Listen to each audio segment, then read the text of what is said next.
لا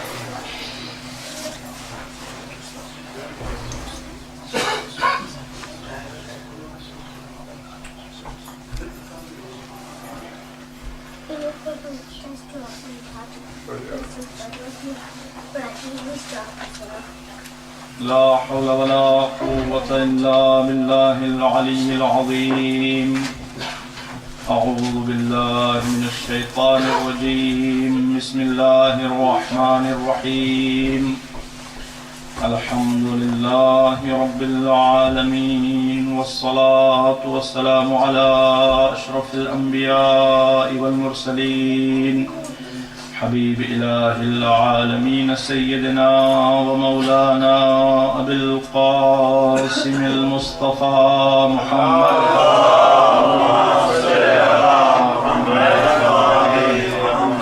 وعلى أهل بيته الطيبين الطاهرين المعصومين المظلومين، ولعنة الله على أعدائهم أجمعين.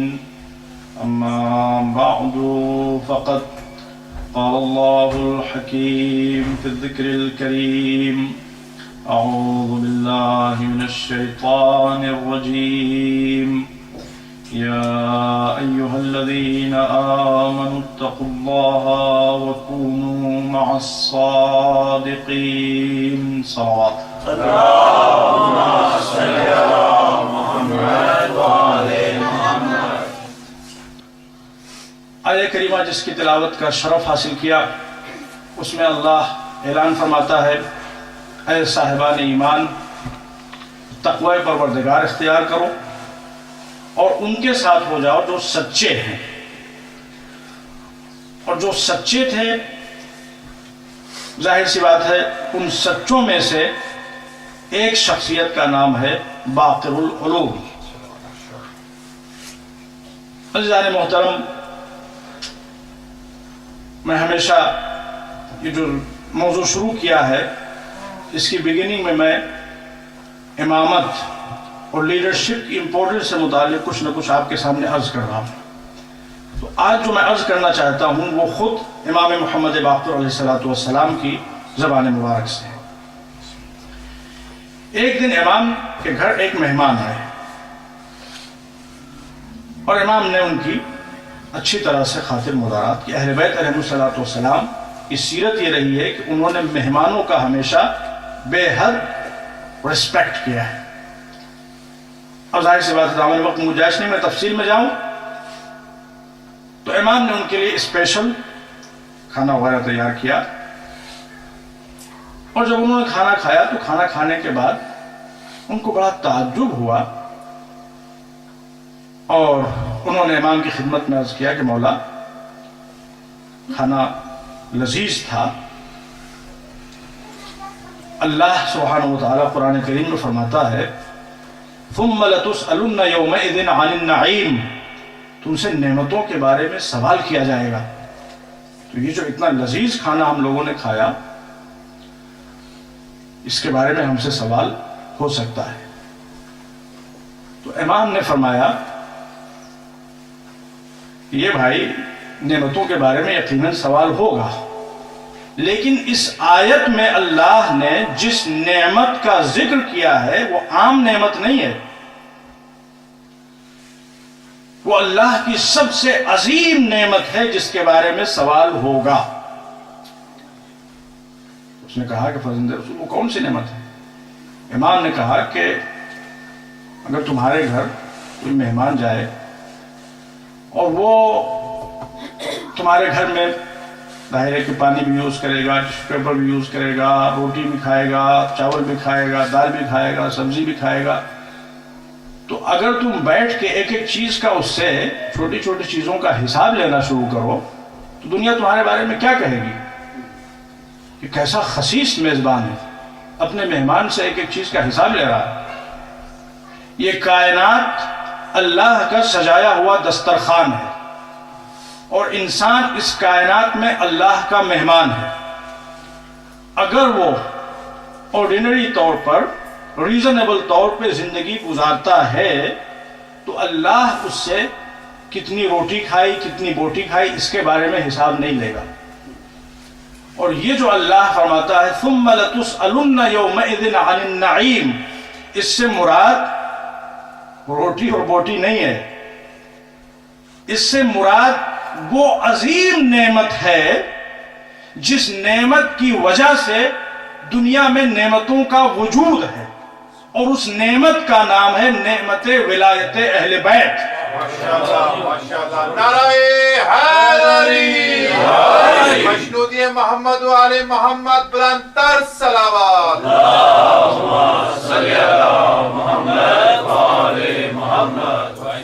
تو یہ امام محمد باقر صلی اللہ علیہ وسلم نے قرآن کی تفسیر بیان فرمائی۔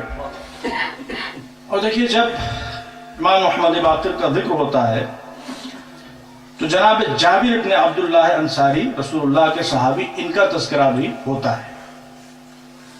دیکھیں رسول اللہ کے صحابہ میں سے حضرت جابر یہ بہت ہی اسپیشل کمپینین ہے، اور ان کا سنی اور شیعہ دونوں کمیونٹیز میں برابر سے ریسپیکٹ ہوتا ہے، اور خاص طور پر ہماری اپنی مجلسوں میں اور محفلوں میں جابر ابن عبداللہ انصاری جانے جاتے ہیں، پہچانے جاتے ہیں تین اہم باتوں کی وجہ سے۔ ایک بات تو یہ ہے کہ یہ آخری صحابی رسول ہیں اور پہلے زائر حسینی ہیں۔ سب سے پہلے جس نے امام حسین علیہ السلام کے قبر اطہر کی زیارت کا شرف حاصل کیا ہے، اس صحابی کا نام ہے جابر ابن عبداللہ انصاری، اور یہ بھی شاید اللہ کی طرف سے انتظام رہا ہو کہ ہمیشہ ہمیشہ کے لیے زیارتوں پر ہونے والے اعتراضات کے دروازے کو بند کر دیا جائے، پہلا زائر حسینی بنایا جائے مشہور صحابی رسول جابر ابن عبداللہ انصاری کو، تاکہ وہ لوگ جو صحابہ سے محبت کا دعویٰ کرتے ہیں کم سے کم صحابی کی محبت میں سے ہی زیارت کو بدعت تو نہ کہیں۔ ماشاءاللہ ماشاءاللہ، اگر زیارت کو بدعت کہتے ہو تو سب سے پہلے بدعتی جابر ابن عبداللہ انصاری، نعوذ باللہ نعوذ باللہ۔ تو جابر اس لحاظ سے پہچانے جاتے ہیں ہمارے۔ اور دوسری خصوصیت جابر ابن عبداللہ انصاری کی، دیکھیں ہمارے یہاں جو پہچانے جاتے ہیں جابر، وہ رسول اللہ کی ایک مشہور روایت کی وجہ سے جو جناب جابر نے اور حضرت ابو سعید خدری رضی اللہ تعالی عنہما نے نقل کیا، اس کی وجہ سے پہچانے جاتے ہیں۔ منافقوں کی تعداد رسول اللہ کے زمانے میں بڑھتی چلی جا رہی تھی، اور وہ منافق بغاوت پہ بغاوت کر رہے تھے، سرکشی پہ سرکشی کر رہے تھے، اللہ اور رسول کے خلاف سازشیں کر رہے تھے، امت مسلمہ کے خلاف طرح طرح کی کانسپریسیز کر رہے تھے۔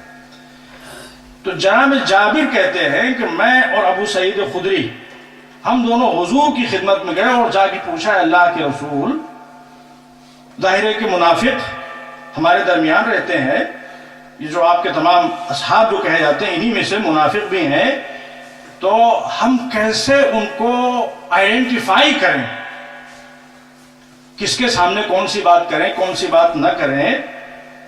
ہمارے سامنے یہ بہت بڑا مسئلہ ہے۔ اگر کوئی ایسی بات کر دیں جس کا تعلق اسلام کے سیکریٹ سے ہو، اور کوئی منافق بیٹھا ہوا ہو اور وہ سیکریٹ کو چرا لے اور اس کو فاش کر دے تو بات بگڑ جائے گی۔ تو ہم ذرا سا ہوشیار رہنا چاہتے ہیں، الرٹ ہونا چاہتے ہیں، آپ کوئی نشانی بتا دیجئے منافق کی۔ تو حضور نے نشانی بتائی، اور جناب جابر اور ابو سعید خدری کہتے ہیں کہ حضور سے اس گفتگو کے بعد کننا فی زمن رسول اللہ نعرف المنافقین ببغضہم علیہ، جب ہم کو کوئی ایسی اہم بات کرنا ہوتی تھی اور ہمیں جاننا چاہتے تھے کہ اس نشست میں، اس اجتماع میں کوئی منافق ہے کہ نہیں ہے، تو وہ اہم بات کرنے سے پہلے علی کا تذکرہ چھیڑ دیا کرتے تھے، جن کے چہرے مرجھا جایا کرتے تھے، ہم سمجھ جاتے تھے کہ یہ منافق ہے، اور جن کے چہرے کھل جایا کرتے تھے ہم سمجھتے تھے کہ یہ سچے مومن ہیں۔ زبان کے ساتھ دل بولا، علی مولا، علی مولا، میرا مولا میرا مولا، علی مولا، علی مولا، زمین بولی فلک بولا، علی مولا، علی مولا، نبی بولا وسیع میرا، علی مولا، علی مولا، نعرہ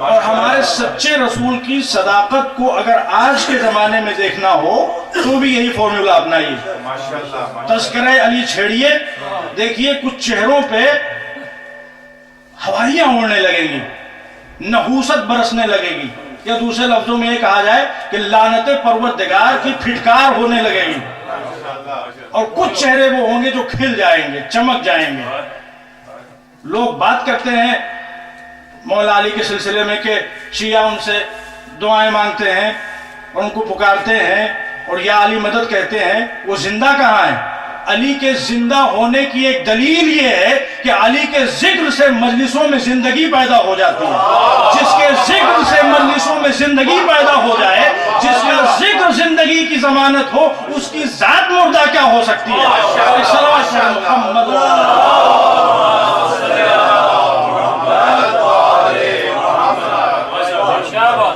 مست قلندر علی علی، مست قلندر علی علی، کعبے کے اندر علی علی، کعبے کے اندر علی علی، مسجد کے اندر علی علی، زہرا کا شوہر علی علی، داماد پیغمبر علی علی، نعرے حیدری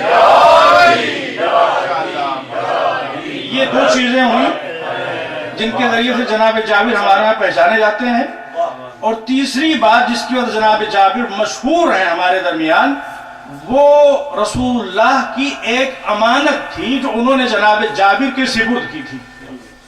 وہ امانت کیا تھی؟ یہ قرآن کریم میں ایک آیت ہے، اللہ فرماتا ہے یا ایھا الذین آمنوا اطیعوا اللہ واطیعوا الرسول واولی الامر منکم، اے صاحبان ایمان تم اللہ کی اطاعت کرو، اس کے رسول کی اطاعت کرو، اور صاحبان امر کی اطاعت کرو۔ جب یہ آیت کریمہ نازل ہوئی تو حضرت جابر کہتے ہیں کہ میں حضور کی خدمت میں پہنچا، اور یہ روایت میں جو میں بیان کر رہا ہوں یہ ینابیع المودہ ہمارے سنی بھائیوں کی کتاب اس میں موجود ہے، اور بھی دوسری اہل سنت والجماعت کی کتابوں موجود ہے، اور ہمارے یہاں بھی موجود ہے۔ تو یہ most authentic, one of the most authentic روایات میں سے یہ روایت ہے۔ تو جناب جابر کہتے ہیں کہ اس آیت کے نازل ہونے پر حضور کی خدمت میں پہنچا، اے اللہ کے رسول ہم نے کم و بیش اللہ کو پہچان لیا اور آپ ہمارے درمیان موجود ہیں، آپ کو بھی جانتے ہیں، من ہم اولو الامر، یہ اولو الامر کون لوگ ہیں؟ جن کی اطاعت اللہ کی اطاعت ہے، جن کی اطاعت خود آپ کی اطاعت ہے، یہ شخصیتیں کون ہیں؟ تو حضور نے روایت یہ کہتی ہے کہ ایک ایک امام کو پہچانوانا شروع کیا کہ میرے بعد پہلے اولی الامر کا نام ہے علی، دوسرے کا نام ہے حسن، تیسرے کا نام ہے حسین، چوتھے کا نام ہے علی ابن الحسین، پانچویں کا نام ہے محمد الباقر۔ اور پھر اس کے بعد میں رسول اللہ نے آخر تک اس سلسلے کو پہنچایا۔ لوگ کہتے ہیں کہ اگر اہل بیت علیہم السلام کی ولایت اتنی امپورٹنٹ تھی تو رسول اللہ نے نام بنام کیوں نہیں بیان کر دیا؟ اب رسول اللہ کیسے بیان کریں؟ یہ نام بنام کتابوں میں موجود ہے، اب یہ اپنا اپنا مقدر ہے، کون مانتا ہے کون نہیں مانتا، موجود سب کچھ ہے، اب کس کو دکھائی دیتا ہے کس کو دکھائی نہیں دیتا۔ جن کی دل کی نگاہیں، ایمان کی نگاہیں بغض اہل بیت کی وجہ سے نابینا ہو گئی ہیں، انہیں نہ حق دکھائی دیتا ہے نہ حقانیت نظر آتی ہے۔ مسئلہ صرف اتنا ہے، جب رسول اللہ جناب امام محمد باقر تک پہنچے تو تاریخ یہ کہتی ہے، روایت کہتی ہے کہ حضور یہاں پہ ٹھہرے اور ٹھہر کے فرمایا کہ اے جابر ابن عبداللہ انصاری، یہ ہمارا 5واں جانشین ہوگا، اور تم کو اللہ اتنی طویل عمر دے گا کہ تم ہمارے اس 5ویں جانشین کو دیکھو گے، اس کی خدمت کا شرف حاصل کرو گے۔ اور اے جابر دیکھو، جب تم ہمارے اس 5ویں جانشین کی خدمت میں جانا تو ہماری طرف سے اس کو سلام کہہ دینا۔ یہ امام محمد باقر علیہ السلام، ہماری طرف سے ہمارے 5ویں جانشین کو سلام کہہ دینا۔ تو اس روایت کے ذریعے سے جو سنی شیعہ تمام کتابوں میں موجود ہے، کم سے کم ایک مسئلہ تو حل ہو گیا کہ دیکھیے ہم پہ جو الزام لگایا جاتا ہے اور جن باتوں کی وجہ سے ہم کو مشرک کہا جاتا ہے، ان میں سے ایک مسئلہ علیہ السلام کا بھی ہے۔ جب ہم کہتے ہیں مولا علی علیہ السلام، امام حسن علیہ السلام، امام سجاد علیہ السلام، تو کہا جاتا ہے کہ یہ کافر ہو گئے ہیں، یہ معصومین کے لیے، اپنے اماموں کے لیے علیہ السلام کا لفظ استعمال کرتے ہیں۔ ارے علیہ السلام کا لفظ اگر استعمال کرنا کفر ہے تو پھر حضور کے بارے میں کیا خیال ہے؟ علیہ السلام کہنا یہ رسول اللہ کی سنت ہے، یہی لفظ موجود ہے فَقْرَأْهُ مِنِّ السلام. تو ان اماموں کو سلام کرنا سنت رسول ہے، سیرت صحابہ ہے. جو چیز سنت رسول ہو اور سیرت صحابہ ہو اس کے بارے میں بدعت کا تصور، بدعت اس طرح کی گستاخیاں کرنے سے پہلے اے کاش مسلمان سوچ لیں، ذرا سا سمجھ لیں، اپنی عقلوں کو استعمال کر لیں تو شاید دنیا بھی سنور جائے اور آخرت بھی محفوظ رہ جائے. ایک صلوات پڑھ لیں محمد وآلہ محمد. تاریخ دیکھیے یہ واقعہ جو ہے یہ معتبر کتابوں موجود ہے، اور یہ واقعہ ہمارے رسول کی حقانیت کی دلیل بھی ہے، اس لیے کہ یہ بات جو رسول اللہ نے کہی تو تمام عالم اسلام میں یہ بات مشہور ہو گئی تھی. اور جناب جابر بن عبداللہ انصاری کئی مرتبہ بیمار ہوئے، لوگوں نے کہا کہ ہم طبیب بلا دیں اور یہ ہوگا اور وہ ہوگا، کہیں آپ کی جان کو خطرہ نہ ہو جائے. تو ہمیشہ جابر بن عبداللہ انصاری کہا کرتے تھے تم کو پریشان ہونے کی کوئی ضرورت نہیں ہے، میں اس وقت تک نہیں مروں گا جب تک میرے حبیب کے 5ویں جانشین کی زیارت نہ کروں.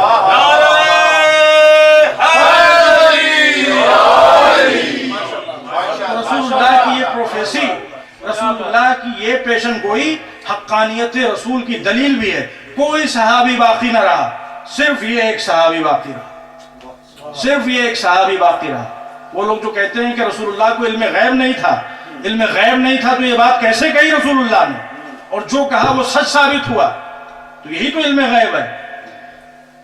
بہرحال تاریخ کہتی کہ جناب جابر بن عبداللہ انصاری ضعیفی میں 90 سال کے ہو چکے تھے اور آخری عمر میں نابینا بھی ہو گئے تھے. مدینے کی گلیوں میں ٹہلا کرتے تھے اور تڑپ تڑپ کے فرمایا کرتے تھے این الباقر این الباقر، باقر کہاں ہے، باقر کہاں ہے.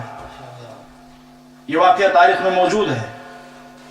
جناب جابر اس انداز سے دنیا کو متوجہ کر رہے تھے کہ امام باقر کی شان کیا ہے، امام باقر کی عظمت و جلالت کیا ہے. تم صحابہ کا احترام کرتے ہو، وہ صحابی جو 90 برس کا ہو گیا ہے اور تلاش کر رہا ہے ایک بچے کو، امامت کے بچپنے کو، کم از کم اس کے ذریعے تو تمہیں امامت کی عظمت و جلالت کو سمجھنا چاہیے.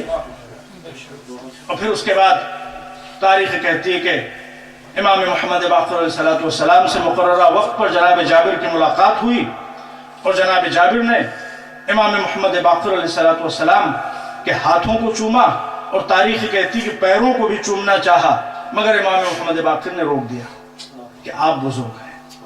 یہ تاریخ میں موجود ہے. اور اس کے بعد میں امام محمد باقر نے کہا کہ جابر باقی باتیں تو بعد میں ہوں گی، وہ امانت جو ہمارے جد نے تمہارے سپرد کی تھی وہ کہاں ہے؟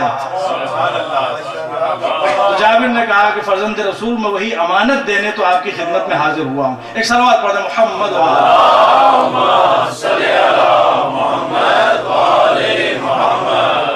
جناب جابر اور امام محمد باقر میں بہت مرتبہ ملاقاتیں ہوئیں.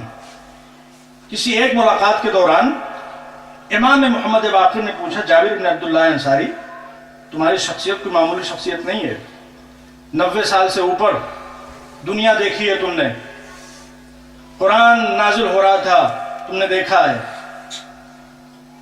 اسلام جب سے شروع ہوا اور آج تک کی ہسٹری تمہارے سامنے ہے، 7 معصوموں کی زندگیاں تم نے دیکھی ہیں. تم یہ بتاؤ کہ فی الحال اس دنیا کی لائف اور زندگی کے بارے میں تمہارا کیا خیال ہے؟ اب آپ دیکھیے اس پوائنٹ پہ آپ غور کیجئے گا. دیکھیے امام کون ہوتا ہے، ہم جن کو مانتے ہیں ان کو کیوں مانتے ہیں، وجہ کیا ہے؟ تو جناب جابر بن عبداللہ انصاری کہتے ہیں کہ فرزند رسول اپنے تمام تجربات کو پیش نظر رکھتے ہوئے فی الحال میں اس نتیجے پر پہنچا ہوں، میں اپنے آپ کو ایمان اور تقوی اسپرچوالیٹی کی اس منزل پر پاتا ہوں کہ میں فقیری کو دولت پر، بیماری کو صحت اور تندرستی پر، اور اسی طرح سے بڑھاپے کو جوانی پر ترجیح اور پریفرنس دیتا ہوں۔ امام نے کہا کہ وہ کیوں؟ کہا کہ اس لیے کہ فقیری میں، بڑھاپے میں، اور تیسری چیز کیا تھی؟ بیماری میں۔ فقیری، بڑھاپا، بیماری، ان تینوں حالتوں میں انسان اللہ سے اپنے آپ کو زیادہ قریب محسوس کرتا ہے، گناہوں کے چانسز کم ہو جاتے ہیں۔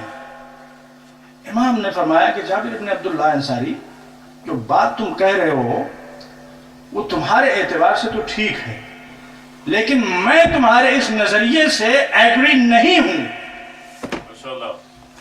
تم نے اپنے اعتبار سے کمال، پرفیکشن، سبمیشن کی ایک بہت بڑی منزل طے کر لی ہے، مگر ہمارے اعتبار سے تمہارے اندر ابھی میں باقی رہ گیا ہے۔ میں فقیری پسند کرتا ہوں، میں غریبی پسند کرتا ہوں، میں بیماری پسند کرتا ہوں، میں بڑھاپا پسند کرتا ہوں۔ ایک مومن کامل کی شان یہ ہے کہ اس کی زندگی سے میں ختم ہو جائے، صرف اور صرف رضائے پروردگار، جو اللہ کی مرضی وہ ہماری مرضی۔ میں کون ہوتا ہوں یہ فیصلہ کرنے والا کیا اچھا ہے اور کیا برا ہے؟ نعرہ تکبیر، اللہ اکبر، نعرہ رسالت، یا رسول اللہ، نعرہ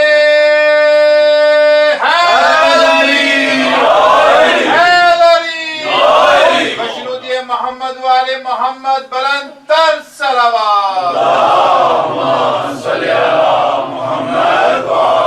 اب آپ سمجھے کہ ہم ائمہ اہل بیت کو دوسروں پر ترجیح کیوں دیتے ہیں؟ ہم احترام سب کا کرتے ہیں، صحابہ بھی محترم، رسول اللہ کے چاہنے والے بھی محترم، سب محترم، لیکن ہم ترجیح ائمہ اہل بیت کو کیوں دیتے ہیں؟ جہاں پر صحابی رسول، جو سب سے عمر دراز صحابی رسول ہے، سب سے ایکسپیرینس صحابی رسول ہے، جہاں پر اس کے کمالات کی انتہا ہوتی ہے، وہاں سے امامت کے بچپنے کی شروعات ہوتی ہے۔ ایک صلوات پڑھیں محمد وعلی محمد۔ یہ اہل بیت علیہ السلام کی شان ہے۔ تو عزیزان محترم،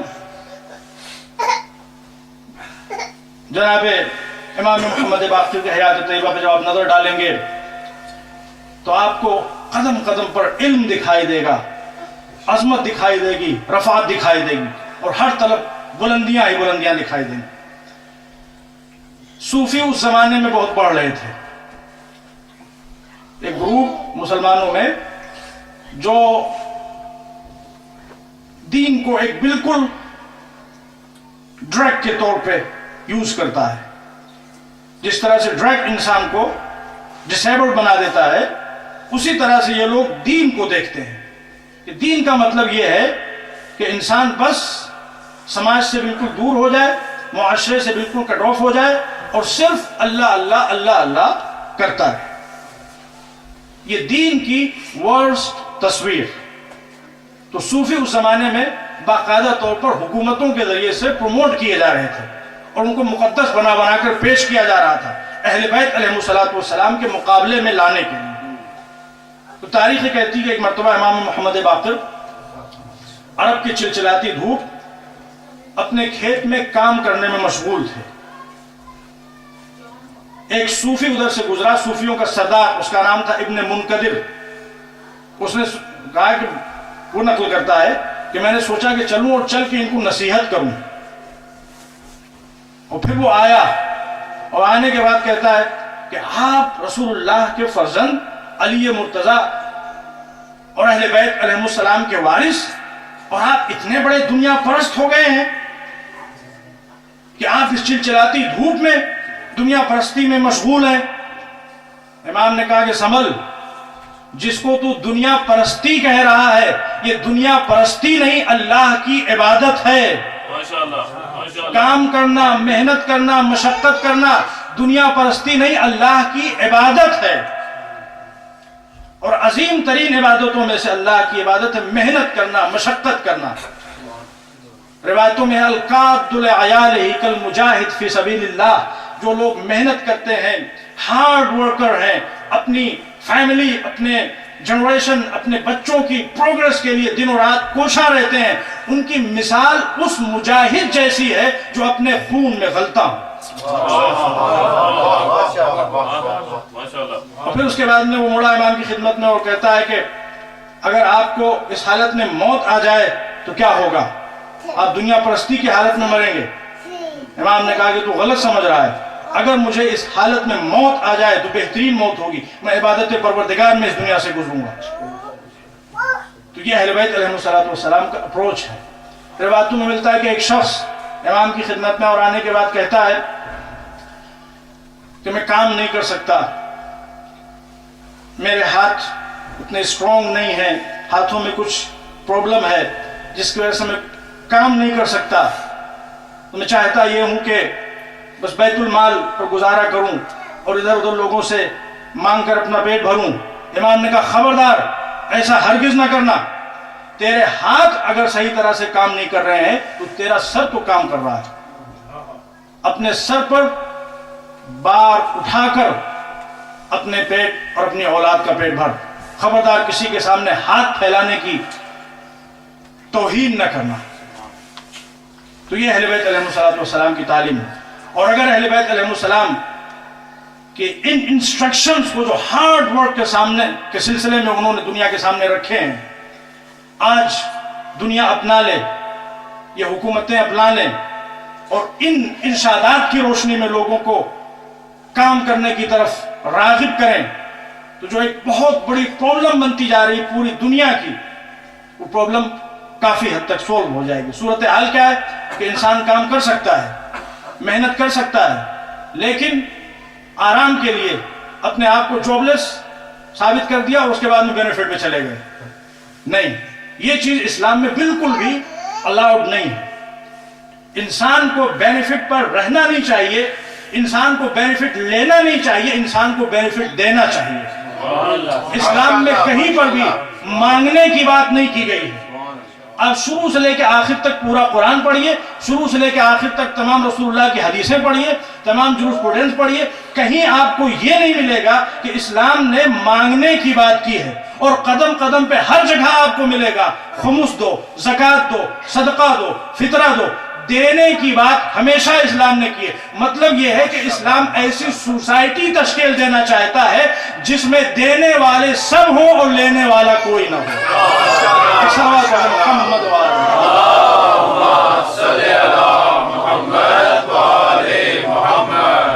محترم،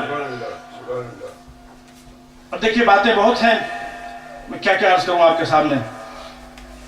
ہم پہ جو ایک بہت بڑا الزام لگایا جاتا ہے اور ایک طرح سے گالی کے طور پہ ہمارے لیے یوز کیا جاتا ہے، ایک ورڈ ہے، وہ کون سا ورڈ ہے؟ رافضی۔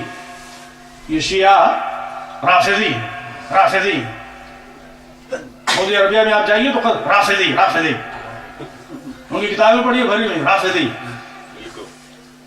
رافضی کا مطلب ہوتا ہے چھوڑ دینے والے، الگ ہو جانے والے، یہ رافضی کی ڈیفینیشن ہے۔ تو حضرت ابو بصیر جو ہمارے پانچویں امام کے شاگرد تھے اور بہت ہی پرومیننٹ صحابی، وہ امام کی خدمت میں آ کے کمپلین کرتے ہیں کہ اہل بیت علیہ السلام نے مسائل کو کس عنوان سے سمجھا ہے، سمجھایا ہے اور سلجھایا ہے۔ ہم کو بات بات میں ایموشنل نہیں ہو جانا چاہیے، غضبناک نہیں ہو جانا چاہیے، آپے سے باہر نہیں ہو جانا چاہیے، مسائل کو غور و فکر سے کوشش کر کے نیگیٹو چیزوں کو بھی پوزیٹیو بنا دینا چاہیے۔ یہ سبق سیکھنا ہو تو امام محمد باقر سے سیکھیں۔ کبھی کوئی صحابی آ رہا ہے، کبھی کوئی صحابی آ رہا ہے، مولا ہم کو رافضی کہا جاتا ہے، رافضی کہا جاتا ہے۔ امام نے ایسی کوئی بات نہیں کی جس سے ان کے جذبات بھڑکیں اور ماحول خراب ہو۔ اس کے برخلاف امام نے کہا کہ جب تم کو رافضی کہا جائے تو اللہ کا خصوصی طور پر شکریہ بجا لاؤ۔ کہا کہ کیا باتیں کر رہے ہیں آپ، ہم کو رافضی کہا جا رہا ہے، ہم کو دین سے خارج کہا جا رہا ہے اور آپ اس پہ شکریہ بجا لانے کی بات کرتے ہیں۔ امام نے کہا کہ رافضی کا لفظ سب سے پہلے کب اور کہاں استعمال ہوا وہ میں تم کو بتاتا ہوں۔ امام نے فرمایا کہ فرعون کے لشکر میں کچھ اہل ایمان بھی تھے، اور ان مومنوں کی تعداد 70 تھی۔ 70 لوگ فرعون کے لشکر سے جدا ہو کر جناب موسیٰ کے ساتھ آئے، اور یہ 70 لوگ جناب موسیٰ کے بیسٹ فالوورز اور بیسٹ کمپینینز تھے۔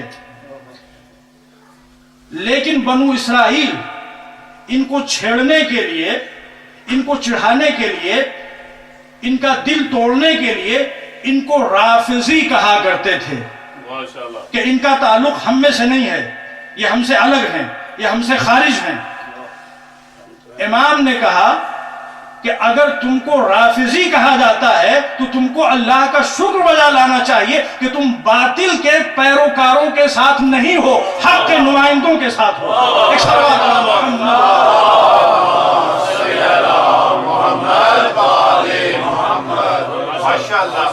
یہ اہل بیت علیہ الصلوۃ والسلام کا اپروچ ہے۔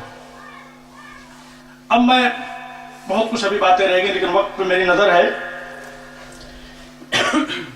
امام محمد باقر علیہ السلام کو ہشام، جو ایک بہت ہی ایروگنٹ بنو امیہ کا ٹائرنٹ تھا، اس نے کنٹرول رکھنے کے لیے امام کو ان کو مدینے سے بلوایا، ڈمسکس۔ اور امام علیہ السلام جب ڈمسکس پہنچے ہیں دربار میں اس کے، تو جان بوجھ کر اس نے امام کو اپنے خیال میں امبیرس کرنے کے لیے، شرمندہ کرنے کے لیے آرچری کا کمپٹیشن ارینج کر رکھا تھا، آرچری، تیر اندازی۔ اس لیے کہ اس کو جو بتایا گیا تھا وہ یہی بتایا گیا تھا کہ یہ وہ ہیں کہ جو بچپن سے لے کے اب تک صرف اور صرف لوگوں کو ایجوکیٹ کر رہے ہیں۔ تو وہ یہ سمجھتا تھا کہ یہ صرف ایجوکیشنل فیلڈ میں ایکسپرٹ ہو سکتے ہیں، باقی کسی اور میدان میں یہ ایکسپرٹ نہیں۔ انہوں نے کبھی اسلحہ اٹھایا نہیں، کبھی انہوں نے جنگ کیا نہیں، تو یہ آرچری کا فن کیا جانیں گے؟ تو بڑے بڑے فنکار سب دربار میں موجود تھے، اور وہ آرچری ہو رہی تھی، تیر اندازی ہو رہی تھی۔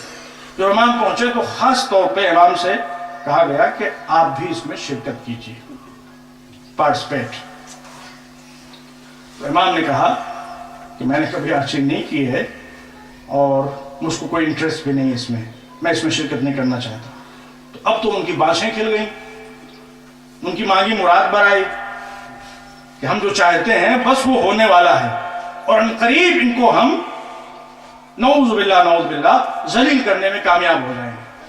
اور پھر امام پہ اصرار بڑھتا گیا، اور آخر میں فورس کیا گیا کہ آپ کو شرکت کرنا ہے، اور اللہ کے تیر و کمان رکھ دیے گئے سامنے۔ اب تاریخ ہے کہ جو ٹارگیٹ تھا، ظاہر کو آپ نے دیکھا ہوگا، سبھی لوگ تجربے کار ہیں، چھوٹا سا ایک ٹارگیٹ ہوتا ہے، ویل ٹائپ کا ہوتا ہے، اور اس میں پھر ایک ٹارگیٹ ہوتا ہے، اس پہ تیر لگنا ہوتا ہے۔ تو امام علیہ السلام نے پہلا تیر مارا، اور وہ بالکل جا کے اس کے بیچ میں لگا جو ٹارگیٹ مقرر کیا گیا تھا۔ پورا دربار حیران۔ اور پھر اس کے بعد میں امام نے دوسرا تیر مارا، چونکہ جو مین ٹارگیٹ تھا وہ آلریڈی ایکوائر ہو چکا تھا پہلے تیر کے ذریعے سے۔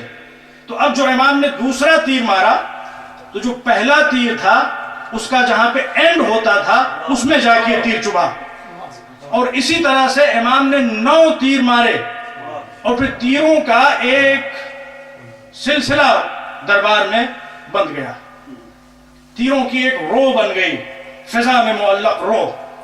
اور یہ منظر دیکھ کے جتنے تھے سب حیران و پریشان رہ گئے۔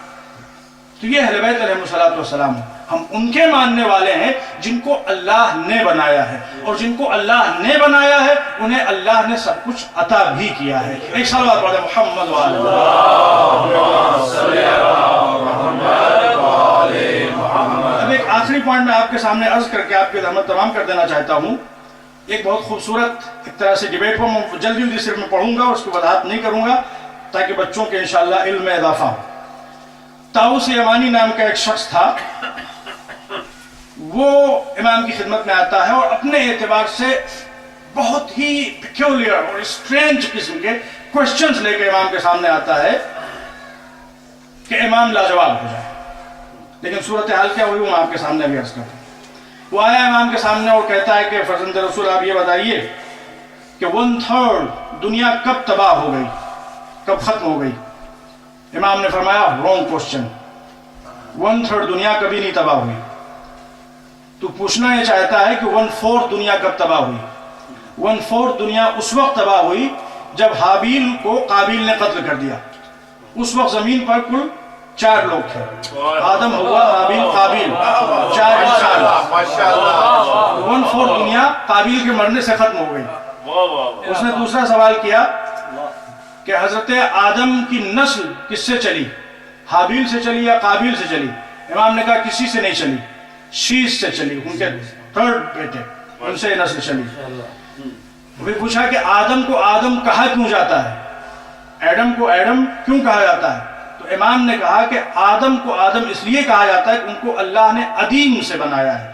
عدیم کہتے ہیں زمین کی اوپری مٹی کو, چونکہ اللہ نے ان کو عدیم سے بنایا اس لیے ان کو آدم کہا جاتا ہے. کہا کہ ابلیس کو ابلیس کیوں کہا جاتا ہے؟ امام نے فرمایا ابلیس کا مطلب ہوتا ہے رحمت پروردگار سے مایوس, چونکہ وہ رحمت پروردگار سے مایوس ہے اس لیے اس کو ابلیس کہا جاتا ہے. کہا کہ جن کو جن کیوں کہا جاتا ہے؟ امام نے کہا جن کا مطلب ہوتا ہے وہ چیز کہ جو کبھی دکھائی نہ دے, چونکہ جن دکھائی نہیں دیتے اس لیے ان کو جن کہا جاتا ہے. لیکن صورتحال یہ ہے کہ وہ مخلوق جس کا نام ہی ہے انویزیبل, وہ مسلمانوں کو ہر جگہ ویزیبل دکھائی دیتی ہے. اب ایک الگ مسئلہ ہے. پھر اس نے کہا کہ آپ یہ بتائیے کہ سب سے پہلا جھوٹ کب بولا گیا, سب سے پہلا جھوٹ کب بولا گیا؟ تو امام نے فرمایا کہ سب سے پہلا جھوٹ شیطان بولا جب اس نے کہا انا خیر من, میں آدم سے افضل ہوں. جب اس نے کہا کہ میں آدم سے افضل ہوں تو یہ پہلا جھوٹ تھا. وہ آدم سے افضل نہیں تھا, وہ یہ تو دیکھ رہا تھا کہ آدم بنے کس چیز سے ہیں, مگر یہ نہیں دیکھ رہا تھا کہ آدم کو کن ہاتھوں نے بنایا ہے.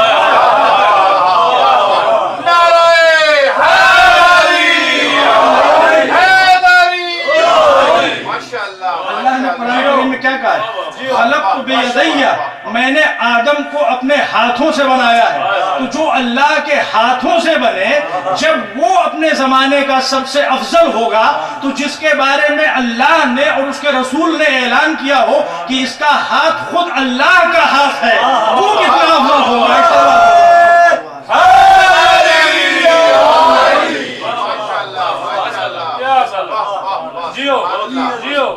پھر اس کے بعد اس نے سوال ایک کیا کہ یہ بتائیے کہ وہ کون سے لوگ ہیں کہ جنہوں نے سچی گواہی دی لیکن پھر بھی وہ جھوٹے ہیں؟ تو امام نے فرمایا کہ وہ منافق ہیں. سورہ منافقون کی ابتدا یہاں سے ہوتی ہے, پورا واقعہ آپ کے پیش نظر ہے. اذا جاءك بسم اللہ الرحمن الرحیم قالوا نشهد انك لرسول الله والله يعلم انك لرسوله والله يشهد ان المنافقين لكاذبون. یہ جو کچھ کہہ رہے ہیں کہ اللہ کے رسول, آپ اللہ کے رسول ہیں, گواہی تو سچ ہے مگر یہ گواہ جھوٹے, اس لیے کہ زبان پہ کچھ ہے دل میں کچھ اور ہے. پھر اس کے بعد میں اس نے پوچھا کہ آپ یہ بتائیے کہ وہ کون سی چیز ہے, وہ کون سا پرندہ ہے, اڑنے والی چیز ہے جو صرف ایک مرتبہ اڑی؟ تو امام نے فرمایا کہ وہ کوہ طور ہے, کہ جب اللہ نے جناب موسیٰ کی ریکویسٹ پر معجزے کے طور پر اس کو اوپر اٹھا دیا اور وہ اڑ کر بنی اسرائیل کے سروں کے اوپر آ گیا, تو یہ وہ چیز ہے جو صرف ایک مرتبہ اڑی ہے. کہا کہ یہ بتائیے کہ وہ کون سی چیز ہے کہ جس کو اللہ نے مبعوث کیا لیکن اس کا تعلق نہ انسانوں سے ہے نہ جنوں سے ہے؟ امام نے فرمایا کہ وہ کوا ہے, کرو. وہ کب اللہ نے فرمایا فبعث اللہ غرابا, جب قابیل بھٹک رہا تھا حابیل کی لاش لیے ہوئے اور سمجھ نہیں پا رہا تھا کیا کریں, تو اللہ نے ایک کوے کو مبعوث فرمایا. تو یہ وہ مبعوث ہے جو نہ انسانوں میں سے ہے اور نہ جناتوں میں سے ہے. کہا کہ یہ بتائیے کہ وہ چیز کون سی ہے جو ہمیشہ گھٹتی بڑھتی رہتی ہے, اور وہ چیز کون سی ہے جو کبھی نہیں گھٹتی, اور وہ چیز کون سی ہے جو ہمیشہ گھٹتی کبھی بڑھتی نہیں؟ امام نے فرمایا کہ وہ چیز جو گھٹتی بڑھتی رہتی ہے وہ چاند ہے, کبھی گھٹتا ہے کبھی بڑھتا ہے. اور وہ چیز کہ جو ہمیشہ بڑھتی ہے کبھی گھٹتی نہیں ہے وہ دریا ہے. دریا کا پانی آج بھی اگر آپ دیکھیے جو مسائل دنیا میں کلائمیٹ چینجز کی وجہ سے آ رہے ہیں, تو دریا کا پانی گھٹ نہیں رہا ہے, بڑھ رہا ہے روز بروز. تو دریا وہ ہے کہ جو کبھی گھٹتا نہیں, ہمیشہ بڑھتا رہتا ہے، اور وہ چیز جو کبھی بڑھتی نہیں ہمیشہ گھٹتی رہتی ہے وہ انسان کی عمر ہے۔ تو یہ اہل بیت علیہ السلام کی تعلیمات ہیں۔ کہا کہ سب سے پہلے عربی زبان میں کلام کس نے کیا؟ امام نے فرمایا کہ سب سے پہلے عربی زبان میں کلام حضرت اسماعیل نے کیا، اور کہا کہ کیا شیطان نے بھی کسی نبی سے کبھی کوئی گفتگو کی ہے؟ تو امام نے فرمایا کہ ہاں، شیطان نے بھی گفتگو کی ہے، اور اس نبی کا نام ہے حضرت نوح۔ جب حضرت نوح کی بد دعا سے تمام انسان تباہ ہو گئے تو شیطان ان کے پاس آیا اور کہا کہ اے نبی خدا آپ کا شکریہ۔ کہا کہ کس بات کا شکریہ ادا کر رہا ہے؟ کہا کہ آپ نے میرے کام کو آسان کر دیا، بد دعا کر کے سب کو ہلاک کر دیا، میں آج کل کافی ریلیکسڈ ہوں، فری ہوں، میرے پاس بہت فری ٹائم ہے، اس لیے میں آپ کے پاس آ گیا۔ کہا کہ کیا کہنا چاہتا ہے؟ کہا کہ یہ جو آپ نے میرے ساتھ فیور کیا ہے اس کے بدلے میں آپ کو ایک گفٹ دینا چاہتا ہوں۔ کہا کیا کہنا چاہتا ہے؟ تو اللہ نے جناب نوح کو حکم دیا کہ ایون دو ہی شیطان، لیکن اگر کچھ کہنا چاہتا ہے تو اس کی بات سنیے۔ مطلب یہ ہے کہ اگر کوئی بولنا چاہے وہ کوئی بھی ہو اس کی بات سننا، یہ سیرت انبیاء ہے۔ تو جناب نوح نے کہا کہ کیا کہنا چاہتا ہے؟ کہا کہ میں آپ کو 3 نصیحتیں کرنا چاہتا ہوں۔ شیطان نصیحت، اور واقعی جو نصیحت شیطان کرے گا وہ بڑی امپورٹنٹ ہوگی، اس لیے کہ فلی ایکسپیرینس کہ کس طرح سے کس کو گمراہ کیا جائے، بہکایا جائے، تو جو یہ نصیحت کرے گا وہ بڑی کارساز ہوگی۔ تو امام فرماتے ہیں کہ شیطان نے جناب نوح سے کہا کہ میں 3 نصیحتیں کرنا چاہتا ہوں، 3 حالات میں آپ اور آپ کے چاہنے والوں کا فرض بنتا ہے کہ مجھ سے ہر حالت سے زیادہ ہوشیار رہیں۔ پہلی حالت جب وہ اللہ کی راہ میں کچھ خیرات کرنا چاہیں۔ جب اللہ کی راہ میں خیرات کرنا چاہیں تو میں اپنے کسی شیطانچے کو ان کے پاس بھیج دیتا ہوں، اور جب وہ جیب میں ہاتھ ڈالتے ہیں تو ان کے ہاتھ سے وہ چمٹ جاتا ہے کہ ہاتھ چلا تو گیا ہے جیب میں مگر ہاتھ باہر آنے نہ پائے۔ جب خیرات کرنا چاہیں تو اس وقت ہم سے ہوشیار رہیے گا۔ اور تیسری چیز، جب غصہ آئے تو اس وقت ہم سے ہوشیار رہیے گا، اس لیے کہ جب غصے کی حالت میں انسان ہوتا ہے تو اس کے نیکسٹ سائیڈ میں میں کھڑا ہوا ہوتا ہوں اور اس کو مسلسل ورغلاتا رہتا ہوں۔ اور روایتوں میں ہے کہ جب گھر میں میاں بیوی کے درمیان تو میں ہوتی ہے، اختلاف ہوتا ہے، تو شیطان باقاعدہ طور پر تبلے لے کر گھر میں تبلے بجاتا ہے کہ تم دونوں لڑو اور ہم تبلے بجا رہے ہیں، تو وہ سمجھ لیے لیرکس ہو جاتی ہیں، اور شیطان میوزیکل انسٹرومنٹ لے کے وہاں پہ میوزک بجاتا ہے۔ تو میاں بیوی کے جھگڑوں سے ہمارے گھروں کو محفوظ ہونا چاہیے تاکہ شیطان ہمارے گھر میں تبلے لے کے آنے نہ پائے۔ ایک صلوات پڑھیں محمد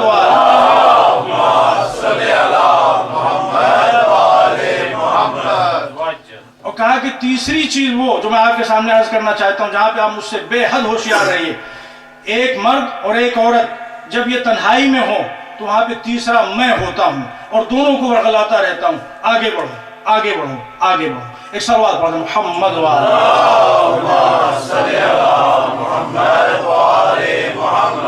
فیضان محترم، یہ امام محمد باقر علیہ السلام کی حیات طیبہ، اور ہمارے 5ویں امام کی ایک بہت امپورٹنٹ خصوصیت یہ تھی کہ آپ عزاداری پر بڑی توجہ دیا کرتے ہیں۔ عزاداری سید الشہداء سے متعلق بہت سی روایتیں ہمارے 5ویں امام سے منقول ہیں، اور جب آپ خود اس دنیا سے گزرے ہیں تو اپنے بیٹے امام صادق کو وصیت فرمائی تھی کہ ہماری وفات کے بعد 10 سال تک منی میں ہمارے لیے عزاداری کی جائے۔ امام 7 ذوالحجہ کو اس دنیا سے گئے، فرمایا کہ منی میں 10 سال تک لگاتار ہمارے لیے عزاداری کی جائے۔ بس ارباب عزا، آج ماہ محرم الحرام کی 4تھی تاریخ ہو گئی، اور اب یہ تاریخیں روز بروز غم کی طرف بڑھتی چلی جا رہی ہیں۔ جیسے جیسے دن بڑھ رہے تھے ویسے ویسے غم بڑھ رہے تھے، ویسے ویسے کربلا میں سختیاں بڑھ رہی تھیں۔ بس ارباب عزا، آج کی تاریخ میں ہم 2 شہیدوں کا ذکر کرتے ہیں، مسلم ابن اوسجہ اور حضرت حبیب ابن مظاہر۔ مسلم ابن اوسجہ حسین کے اس باوفا صحابی کا نام ہے۔ تاریخ کہتی کہ خاک و خون میں غلطاں تھا، کربلا کا یہ بوڑھا مجاہد دم توڑ رہا تھا، حبیب اور آقا حسین سرہانے کھڑے ہوئے تھے۔ دیکھیے محبت اہل بیت کیا ہوتی ہے، انسان کو کتنا سیلف لیس بنا دیا کرتی ہے۔ اور ہم خدا کی بارگاہ میں دعا یہی کرتے ہیں کہ ہم کو شہدائے کربلا کے دلوں میں جو محبت اہل بیت تھی اس کا ایک حصہ بھی عطا فرما دے تو دنیا اور آخرت میں ہم کامیاب۔ حبیب سرانے آتے ہیں اور آنے کے بعد کہتے ہیں مسلم ابن اوسجا مجھے معلوم ہے کہ جہاں تم جا رہے ہو ابھی تھوڑی دیر کے بعد میں بھی اسی راہ کا مسافر ہوں، لیکن رسم دنیا یہ ہے تم میرے دوست بھی ہو، رشتہ دار بھی ہو، کوئی وصیت ہو تو بتاؤ، بیوی بچوں سے متعلق، زمین جائیداد سے متعلق، اولاد سے متعلق کوئی وصیت ہو تو بیان کرو۔ تاریخ کہتی ہے مسلم ابن اوسجا نے بڑی مشکل سے اپنی انگلی اٹھائی اور بھرائی ہوئی آواز میں فرمایا اوصیک بہذا الامام، 3 مرتبہ وصیت۔ اے حبیب اگر وصیت پوچھتے ہو تو سنو، بچوں سے متعلق، خاندان سے متعلق، گھر سے متعلق، زمین جائیداد سے متعلق کوئی وصیت نہیں۔ اگر وصیت ہے تو بس یہ ہے کہ جب تک جان میں جان رہے ہمارے امام پر آنچ نہ آنے دینا، ہماری جانیں قربان شہدائے کربلا کے ایثار پر، شہدائے کربلا کے جذبہ فداکاری پر۔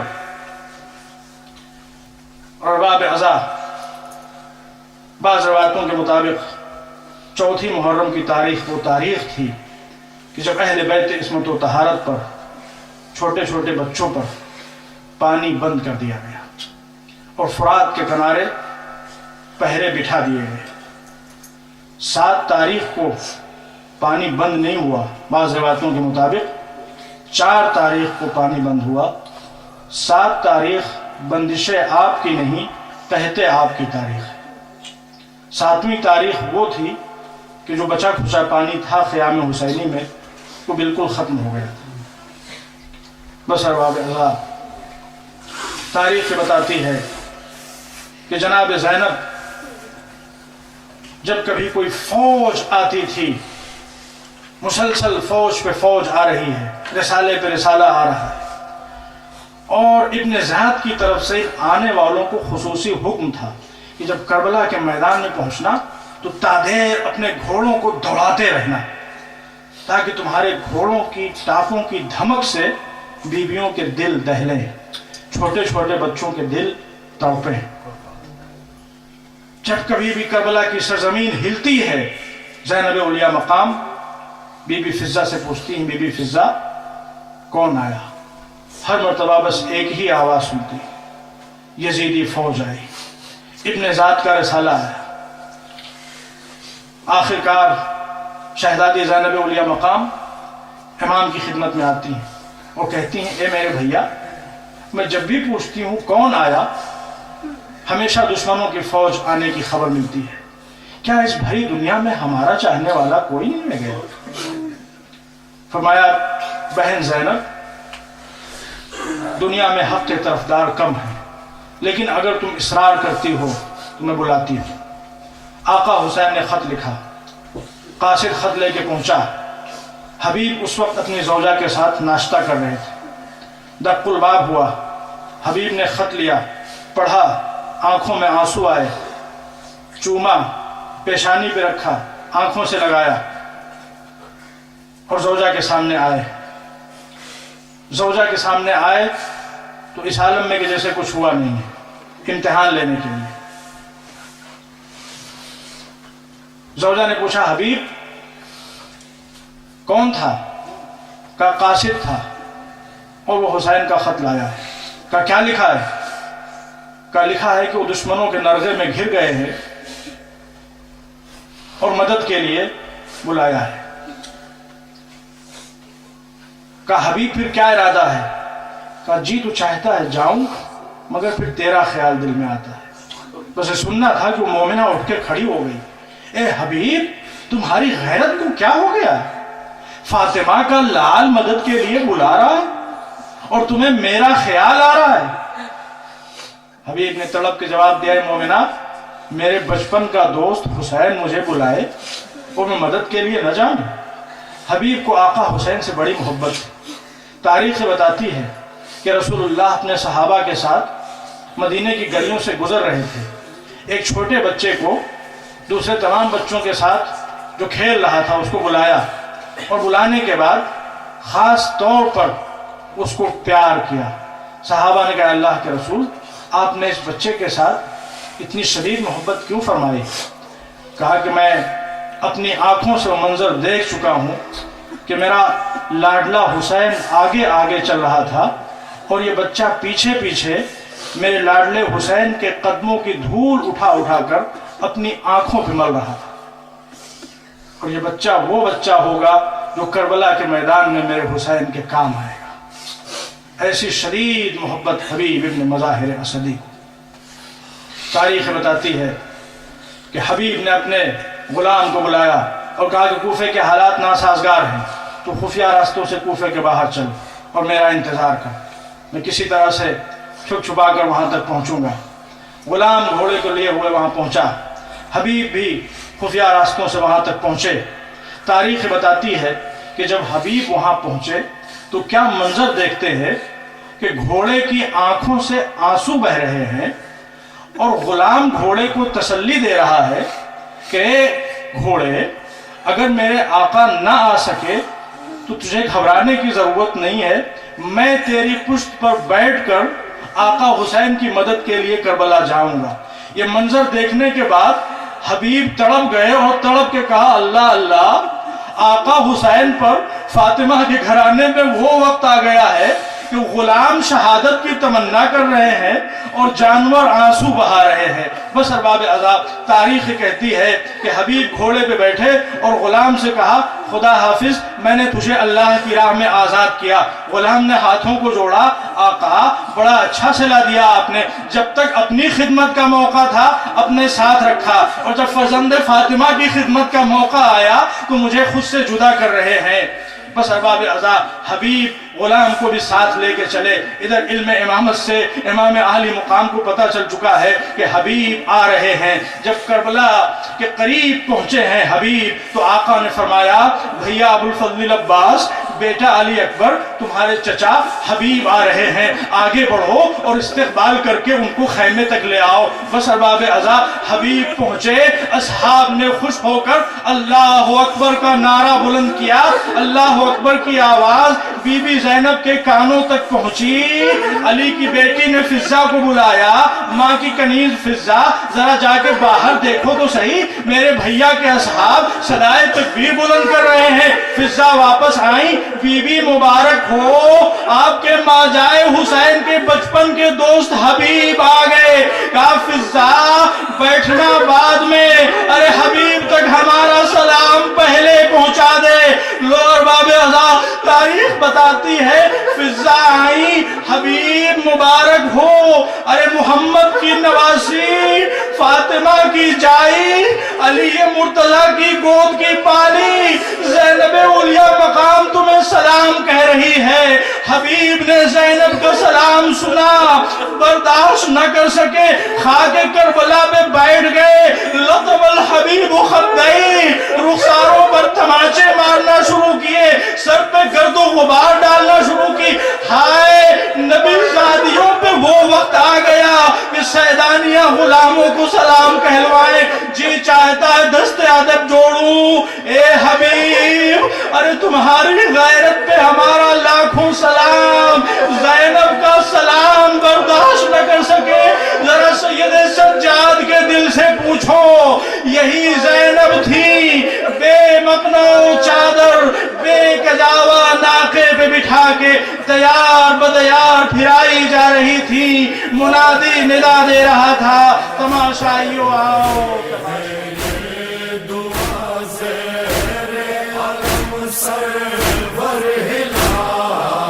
کر رہے ہیں یہ دعا زیر علم سرور ہلال، اے خدا یہ غم بفیض پنجتن زندہ رہے۔ اے عزادار حسینی یہ چل زندہ